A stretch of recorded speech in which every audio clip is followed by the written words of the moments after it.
Hello guys, regular old army girl here.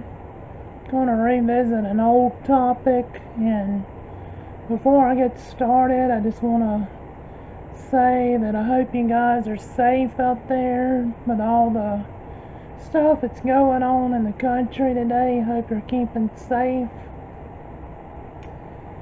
and pray for our country.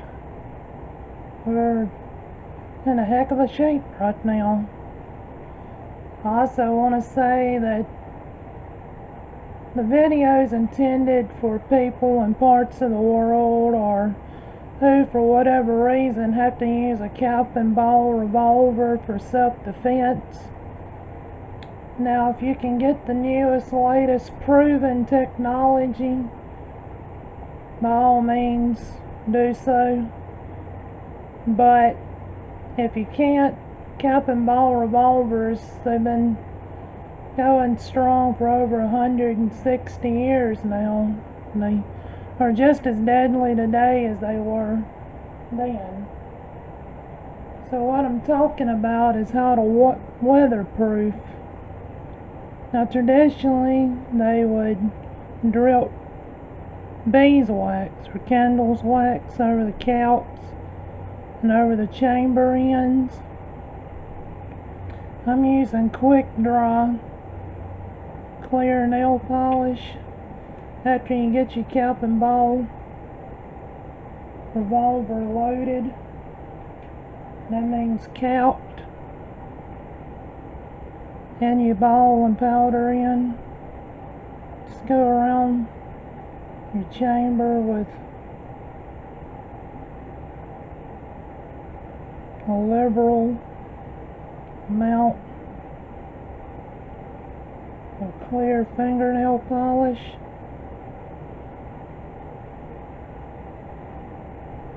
This is seal out the moisture,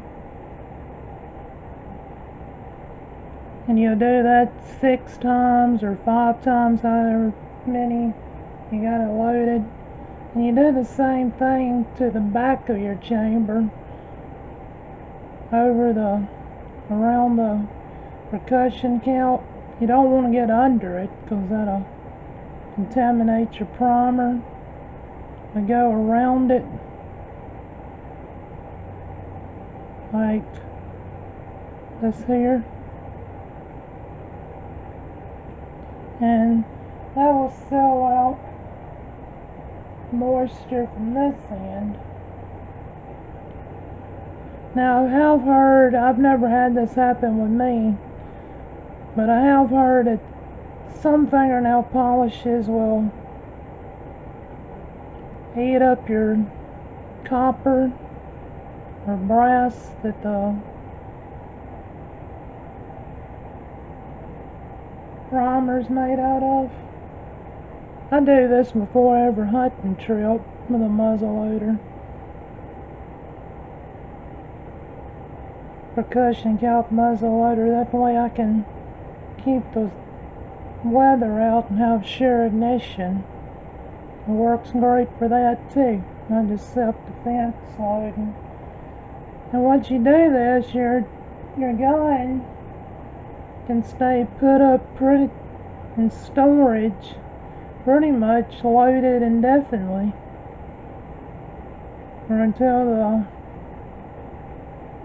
nail polish breaks down, which if you're just storing it, takes a very long time to do so.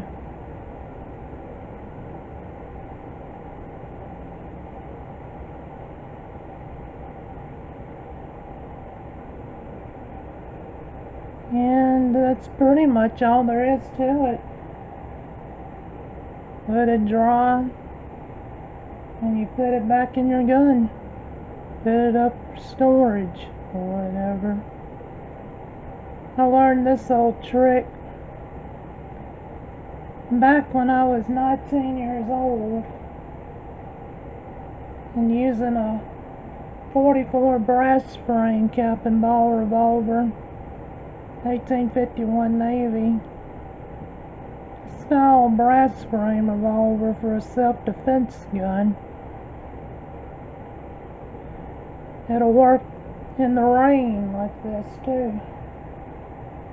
I wouldn't say go wade in a river and take my chances, but rainwater, fog, humidity, all that, it'll keep that out.